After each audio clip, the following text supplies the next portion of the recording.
Hey guys, William here in Advanced Warfare, bringing you a video about the ASM1 SMG, as well as some best class setups for using in both pubs and ranked play. The gameplay in the background is pretty much a proof of concept using the ASM1 post patch. Now, before the patch, it was a little odd to see many people using anything other than the bow. But now that we've got a few rebalances, there seems to be a lot more diversity going on. Not to mention the ASM1 itself was hardly used at all due to having terrible range and not really bringing much to the game at all. But since the patch, it's been getting a lot of use, and some even claim that it's now overpowered and think it should just be nerfed again, to which I'd say is complete bullshit. While it is a sub with a further 3-shot range than the bow, it's still not going to be good for those long ranges where it drops off to a 6-shot kill. If you're up in someone's face with a sub, you should absolutely be getting the kill over an assault rifle. That's what they're meant for. Close to mid-range gunfights is where this gun will thrive.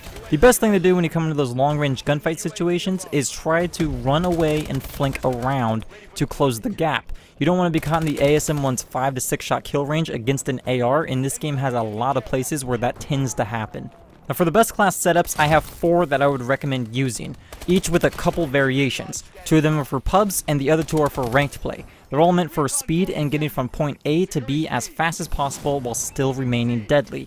The first one I'd suggest using is good for any public game type. We have the ASM1 with foregrip, quick draw, and advanced rifling. This will make that added range from the patch even better and gives you the ability to aim in a little faster. As for the perks, we have lightweight, low profile, and blast suppressor. Nearly every public match will have someone on the enemy team using a UAV. If a UAV is up, the enemy team is paying closer attention to their radar. It's obnoxious, but it also gives them a false sense of security. Low profile will keep you off the radar in that situation, and blast suppressor will become even more important because your exo movements won't be showing up either. They'd be more likely to notice exo movements with a UAV up because they're actively watching their radar, so be sure to put on blast suppressor. For the exo ability, we're going to be using overclock. This is good for many situations, but I find myself using it right off the spawn most of the time in order to get back in the action as fast as possible.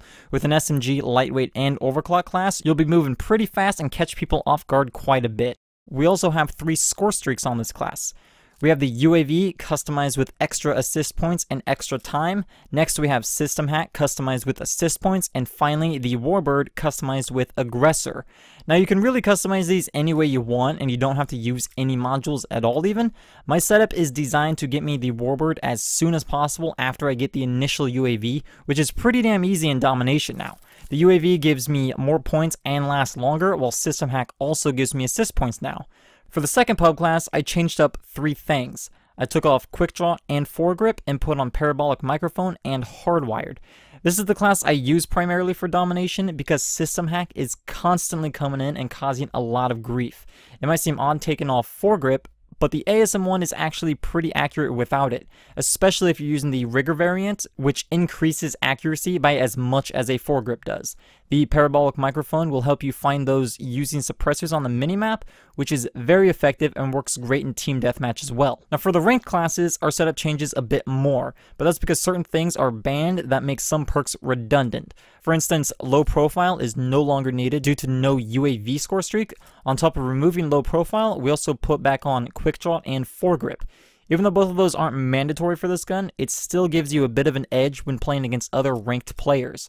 They tend to be more aggressive than the average pub player, and you need that quick reaction as well as the little boost to accuracy to help you potentially miss less shots. Which is why we also add on toughness to this class.